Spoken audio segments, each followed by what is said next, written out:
لله رب العالمين نحمده ونستعينه ونستغفره ونعوذ بالله من شرور أنفسنا ومن سيئات أعمالنا من يهده الله فلا مضل له ومن يضلله فلا هادي له أشهد أن لا إله إلا الله وحده لا شريك له وأشهد أن محمدا عبده ورسوله اللهم صل وسلم وبارك على سيدنا محمد وعلى آله وأصحابه أجمعين أما بعد فيا أيها المسلمون الخاضرون اتقوا الله حق تقاته ولا تموتن إلا وأنتم مسلمون قال الله تعالى في كتاب القرآن الكريم بسم الله الرحمن الرحيم الذين آمنوا ولم يلبسوا إيمانهم بظلمهم أولئك لهم الأمن وهم مهتدون وقال رسول صلى الله عليه وسلم ثلاثة كلهم ضامن على الله عز وجل صدق الله العظيم وصدق رسول الله صلى الله عليه wasallam. Saudarakan muslimin, jamaah Jumat yang insyaallah dirahmati dan dimuliakan oleh Allah Subhanahu wa taala. Tentunya di dalam kesempatan kita hidup di alam dunia ini, di akhir-akhir kehidupan kita, marilah kita berupaya dan berusaha semaksimal mungkin untuk meningkatkan kualitas keimanan dan kadar ketakwaan kita kepada Allah Subhanahu wa taala dengan cara melaksanakan apa-apa yang Allah Subhanahu wa taala perintahkan kepada kita, tentunya sesuai dengan kemampuan yang kita miliki. Kita pula meninggalkan seluruh larangan-larangan Allah Subhanahu wa taala, tentunya dengan sifat bersabar dan berserah diri di hadapan Allah Subhanahu wa taala. Semoga dengannya insyaallah kita menjadi hamba-hamba Allah yang ahli surga insyaallah. Amin ya rabbal alamin. Salam dan salawat kepada baginda Nabi Allah Muhammad sallallahu alaihi wasallam, manusia yang senantiasa dinanti-nantikan oleh seluruh umat Islam di seluruh dunia. Syafaatnya nanti di yaumil qiyamah di hadapan Allah Subhanahu wa taala. Semoga kita di hari ini yang menghidupkan hari Jumat dengan memperbanyak salawat kepada baginda Nabi Allah Muhammad sallallahu alaihi wasallam, semoga kita termasuk umat-umat Rasulullah yang kelak mendapatkan syafaat di yaumil qiyamah. Amin ya rabbal alamin. Jamaah Jumat yang dimuliakan Allah Subhanahu wa taala, salah satu dambaan atau cita-cita di setiap individu manusia adalah mendapatkan perasaan aman dan nyaman. Kita semua menghadirkan, mendambakan dalam kehidupan kita merasakan aman dan nyaman. Tetapi tentunya jamaah dimulakan Allah, demi merasakan yang namanya keamanan dan kenyamanan, tentunya kita membutuhkan sebuah jaminan. Baik jaminan berupa benda, barang, ataupun bisa jadi kenyamanan itu berasal dari pihak-pihak tertentu. Contoh misalnya, suatu waktu kita melakukan sebuah perjalanan, tentunya di dalam perjalanan itu kita ingin merasakan keamanan dan kenyamanan. Maka faktor-faktor penjamin yang dibutuhkan di antaranya berupa barang, perbekalan selama perjalanan, baik itu barang benda ataupun bisa jadi berupa uang, dana, perbekalan untuk menunjang keamanan dalam perjalanan kita. Begitu pula demi mendapatkan yang namanya kenyamanan dalam perjalanan kita, tentunya kita mengharapkan ada jaminan dari pihak-pihak tertentu. Tentunya dalam hal ini adalah pihak keamanan, sehingga di dalam perjalanan kita merasakan yang namanya keamanan dan juga merasakan yang namanya kenyamanan, sehingga kita bisa sampai ke tujuan dengan selamat. Jamaah dimulakan Allah Subhanahu wa taala. Tetapi lantas bagaimana kalau jaminan itu datangnya dari Allah Subhanahu wa taala kepada kita? Maka tentunya jaminan ini adalah jaminan yang paling terbaik dan paling termula dalam kehidupan kita, adalah jaminan Allah Subhanahu wa taala. Kalau berupa benda dan barang, berupa pihak-pihak tertentu mampu memberikan keamanan dan kenyamanan, bagaimana kalau Allah Subhanahu wa taala yang sudah memberikan jaminan kepada kita, baik jaminan dalam kehidupan kita di alam dunia maupun jaminan kepada kita nanti kelak di akhirat. Jamaah dimulakan Allah Subhanahu wa taala. Nah, pertanyaannya, siapakah mereka yang akan mendapatkan jaminan Allah Subhanahu wa taala? Ataukah golongan-golongan yang manakah yang akan mendapatkan jaminan dari Allah Subhanahu wa taala, baik jaminan di dunia maupun jaminan di akhirat? Jaminan Allah Subhanahu wa taala, kata alim ulama kita, berbentuk saat kita masih hidup di alam dunia, maka jaminan Allah akan berikan kecukupan dalam kehidupan kita. Kita membutuhkan perekonomian, Allah cukupkan. Kita mendambakan harta, Allah cukupkan. Kita ingin kedudukan, Allah berikan kecukupan. Bahkan jaminan Allah di dunia saat kita masih hadir di alam dunia, Allah Subhanahu wa taala akan mengampuni seluruh noda dan dosa yang kita miliki. Dan saat kita meninggal, kata alim ulama, jaminan Allah Subhanahu wa taala adalah Allah Subhanahu wa taala kelak akan memasukkan kita ke dalam surga. Maka sekali lagi pertanyaannya, siapakah orang yang kelak akan mendapatkan jaminan dari Allah Subhanahu wa taala? Golongan yang manakah yang akan mendapatkan jaminan dari Allah Subhanahu wa taala? Di dalam hadis Rasulullah sallallahu alaihi wasallam bersabda, "Thalathatun kulluhum daminun 'ala Allah azza wa jalla." Ada 3 golongan, ada 3 kelompok manusia yang kelak akan mendapatkan jaminan Allah Subhanahu wa taala. Yang mana itu? Yang pertama kata Rasulullah, rajulun kharaja ghasiyan fi sabilillah fa huwa dhaminun 'ala Allah. Yaitu orang yang senantiasa melakukan perjalanan keluar berperang di medan pertempuran, berjihad di jalan Allah Subhanahu wa taala. Yang kedua, kelompok yang akan mendapatkan jaminan Allah Subhanahu wa taala, rajulun raha ilal masjid fa huwa dhaminun 'ala Allah. Kelompok yang kedua kata Rasulullah yang akan mendapatkan jaminan Allah adalah orang yang senantiasa keluar menuju ke masjid-masjid Allah Subhanahu wa taala.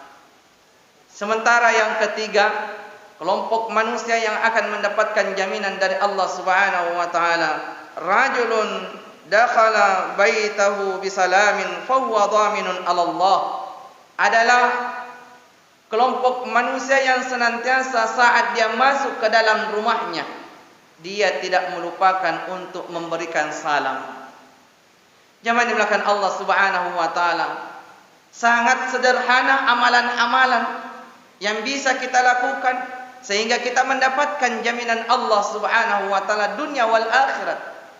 Yang pertama adalah kita keluar di jalan Allah berperang di medan pertempuran.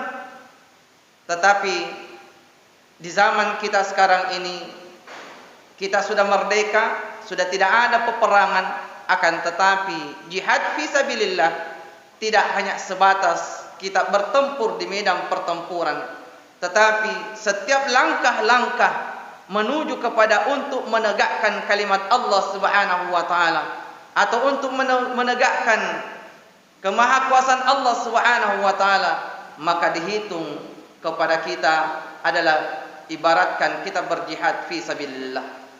Seperti layaknya orang yang menuntut ilmu, seperti layaknya orang yang mencari nafkah untuk keluarganya, tetapi tentunya harus disandarkan ikhlas lillahi ta'ala untuk semata-mata mendapatkan keridhaan Allah Subhanahu wa ta'ala. Maka jangan dimulakan Allah Subhanahu wa ta'ala, janganlah kita berputus asa sesuatu hal sehingga kita mendapatkan jaminan dari Allah Subhanahu wa ta'ala. Yang mempunyai pekerjaan mencari nafkah, keluarlah untuk mencari nafkah. Tentunya luruskan niat untuk mendapatkan keridhaan, keberkahan rezeki dari Allah Subhanahu wa taala.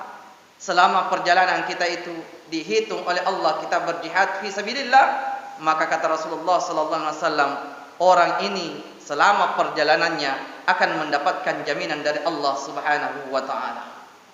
Yang kedua, kelompok manusia yang akan mendapatkan jaminan dari Allah Subhanahu wa taala adalah orang-orang yang senantiasa keluar dari rumahnya menuju kepada rumah-rumah Allah, yaitu masjid Allah Subhanahu wa taala.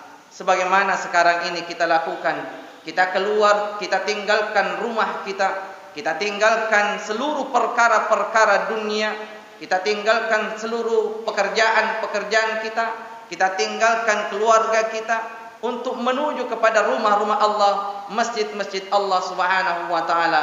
Maka sepanjang kita keluar untuk pergi ke masjid Allah, maka kata Rasulullah, di saat itu pula kita berada dalam jaminan Allah Subhanahu wa taala. Apalagi sekarang ini di hari Jumat, luar biasa berkahnya, kemuliaannya. Saat kita bertakarrub, datang menjadi tamu-tamu Allah Subhanahu wa taala di rumah-rumah Allah. Di dalam hadis qudsi dikatakan, maka barang siapa yang mensucikan dirinya lantas datang menjadi tamu-tamu Allah Subhanahu wa taala, maka wajib kiranya tuan rumah menjamu tamunya. Maksudnya, hari ini kita telah menjadi tamu Allah, maka Allah Subhanahu wa taala yang langsung akan menjamu tamunya. Maka sekali lagi, berbahagialah kita yang sekarang ini menjadi tamu Allah, karena sesungguhnya hari ini Allah telah menjamu kita semua. Maka janganlah berputus asa, janganlah bermalas-malasan untuk menghadiri, untuk berkunjung, memakmurkan masjid-masjid Allah Subhanahu wa taala, karena di sana ada jaminan dari Allah Subhanahu wa taala. Yang terakhir, jangan dimakan Allah Subhanahu wa taala, kelompok manusia yang akan mendapatkan jaminan dari Allah Subhanahu wa taala. Kata Rasulullah sallallahu alaihi wasallam, adalah orang yang senantiasa di saat dia masuk ke dalam rumahnya, dia memberikan salam. Maka disitulah Allah Subhanahu wa taala akan memberikan jaminan kepada kita. Menebarkan salam adalah salah satu sunnah yang sangat ditekankan oleh Rasulullah sallallahu alaihi wasallam. Di dalam sabdanya, tebarkanlah salam, afkus salam wa bainakum, kata Rasulullah, tebarkanlah salam di antara kalian. Hanya saja jangan dimulakan Allah yang sangat disayangkan di akhir-akhir zaman, kata alim ulama kita, salah satu faktor kemunduran umat adalah salah satunya kurangnya kita menebarkan salam. Terbukti di zaman sekarang kita ini sudah kurang rasanya kita menebarkan salam. Terkadang barulah kita menebarkan salam hanya orang-orang tertentu, entah itu kenalan kita, entah itu satu manhaj dengan kita, entah itu satu aliran dengan kita, entah itu satu warna partai dengan kita. Hanya orang-orang tertentu barulah kita menebarkan salam. Itu pun hanya terkadang ada sesuatu di balik salam itu.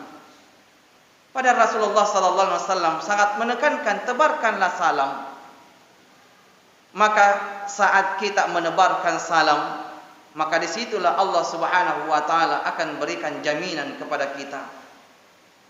Apalagi kalau kita masuk ke dalam rumah memberikan salam, maka Allah Subhanahu wa taala akan berikan jaminan kepada kita. Tetapi disayangkan sekarang ini pun juga sudah banyak orang masuk ke dalam rumahnya, jarang atau bahkan tidak ada sama sekali untuk mengucapkan salam.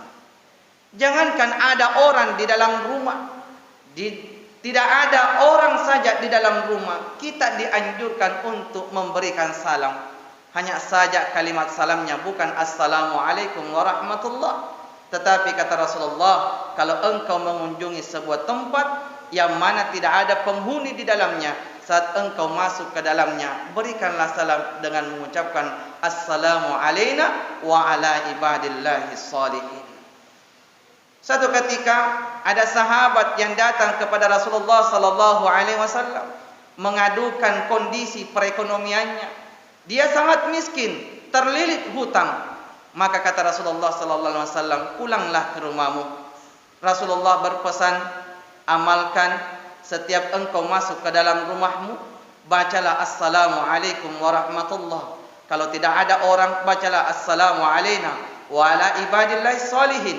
Maka kata Rasulullah, baca pula Qul huwallahu ahad, Allahus samad, lam yalid wa lam yulad wa lam yakul lahu kufuwan ahad.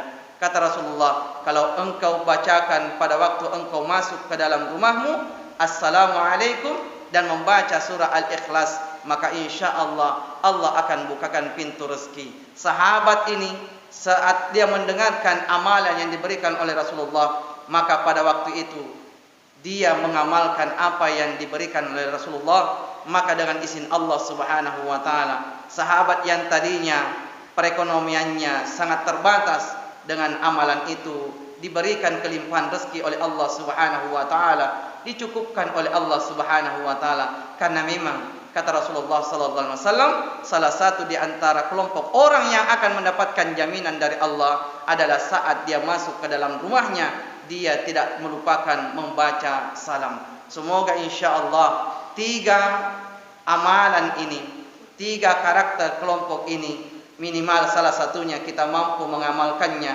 sehingga insya-Allah kita termasuk hamba-hamba Allah yang akan mendapatkan jaminan dari Allah Subhanahu wa taala. Kalau kita telah mendapatkan jaminan dari Allah, maka pasti dan pasti kita akan merasakan kenyamanan dan keamanan, baik keamanan di dunia, terlebih lagi kelak nanti kita akan mendapatkan dan merasakan keamanan dan kenyamanan di yaumil qiyamah. Semoga insya-Allah Allah Subhanahu wa taala berikan kekuatan, keistiqamahan kepada kita, sehingga kita mampu melaksanakan seluruh nilai-nilai penghambaan di hadapan Allah Subhanahu wa taala. Semoga Allah Subhanahu wa taala mengampuni seluruh noda dan dosa yang kita miliki, dan semoga Allah Subhanahu wa taala perkenankan kita bertemu dan berkumpul di dalam surga yang penuh dengan kenikmatan di dalamnya serta kekal abadi di dalamnya.